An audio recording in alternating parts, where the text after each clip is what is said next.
ایک حدیث بیان کی جاتی ہے، من کنت مولاہ فعلی مولاہ. آج کے موضوع کی طرف یہ حدیث صحیح ہے.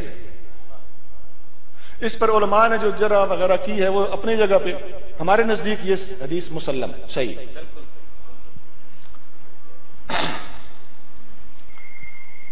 اب ساری صورتحال دیکھ لو.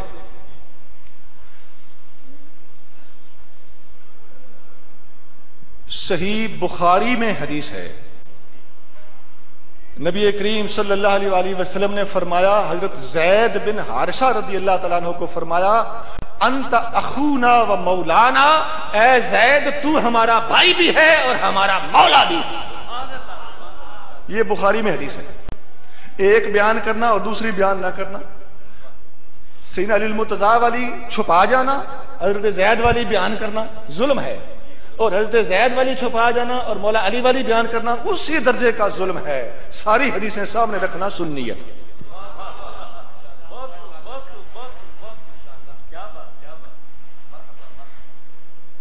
یہ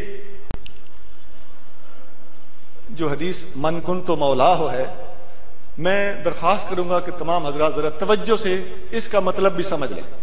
یہ حدیث اتنی ہی بتائی جاتی ہے، من کنت مولاہ فعلی مولاہ، اتنی عام شام بتائی جاتی ہے. میں پوری حدیث پڑھ کے سناتا ہوں. اگلے الفاظ کیا ہیں؟ جہاں تیری ناک کٹتی ہے وہ الفاظ بھی سن.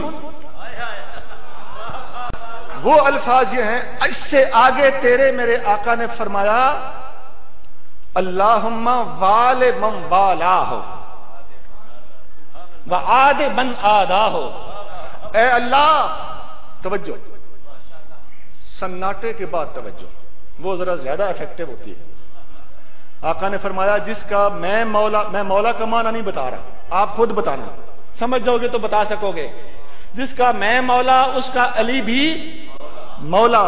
اے اللہ، تو اس بندے کو اپنا مولا بنا جو علی کو اپنا مولا بنائے.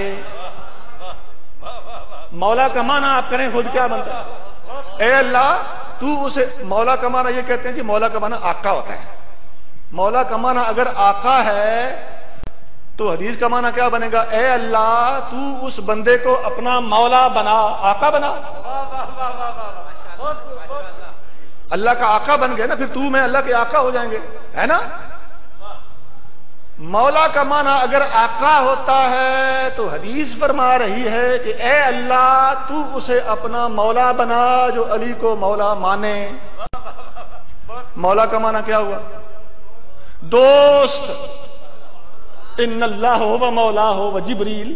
قرآن میں آتا ہے نا کہ اللہ میرے نبی کا مولا ہے، جبریل بھی میرے نبی کا مولا ہے. جبریل حضور کے مولا ہیں، جبریل حضور کے آقا ہیں. کیا مولا کا معنی کیا ہے؟ دوست ہیں، سنگتی ہیں، ناصر ہیں، محبوب ہیں، پیارے ہیں. یہ سارے معنی مولا علی کے حق میں ہمارے سر آنکھوں پہ. آقا مانو گے تو تم خدا کے آقا بن جاؤ گے، کافر ہو جاؤ گے. اب اس سے اگلا لفظ کیا ہے؟ اے اللہ، تو اسے اپنا مولا بنا جو علی کو مولا سمجھے. وعاد، اور تو اسے اپنا عدو، دشمن بنا، من آدھا ہو، جو علی سے دشمنی کرے. اب یہ دشمن کا لفظ مولا کے مقابلے پہ آیا. مولا کا معنی دشمن کے لفظ نے واضح کر دیا کہ مولا وہ ہے جو دشمن کا الٹ ہوتا ہے. دشمن کا الٹ آقا نہیں ہوتا، دشمن کا الٹ دوست. اس حدیث سے بہرحال اتنا سمجھ آ جانا چاہیے آپ کو کہ جو لوگ اس سے خلافت بلا فصل ثابت کرتے ہیں یا اس سے روحانی وہ خلافت ثابت کرتے ہیں، وہ سارے غلط ہیں. اس حدیث کا تعلق مولا علی رضی اللہ تعالیٰ عنہ کی محبت اور آپ کو اپنا ناصر ماننا، اپنا دوست سمجھنا اور بغض نہ رکھنا، اس حدیث کا تعلق صرف اس چیز سے ہے، خلافت سے اس کا تعلق نہیں.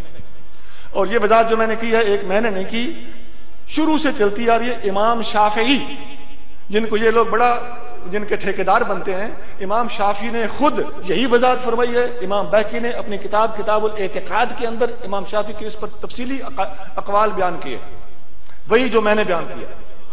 محب تبری نے اپنی کتاب الریاض النظر میں یہی وضاحت لکھی. دوسرے تمام شارحین یہی لکھ رہے ہیں. خواجہ غلام فرید کوٹ مٹھن والے مقابیس المجالس کے اندر یہی وضاحت کرتے ہیں. شیخ الاسلام خواجہ قمر الدین سیالوی اپنی کتاب مذہب شیعہ اس کے اندر رحمت اللہ علیہ وہ بھی یہی وضاحت بیان کر رہے ہیں جو میں نے بیان کی ہے. اور خود قرآن اس کی تائید کرتا ہے کہ میرے نبی کا مولا اللہ بھی ہے اور جبریل بھی ہے اور سارے مومنین میرے نبی کے مولا ہیں.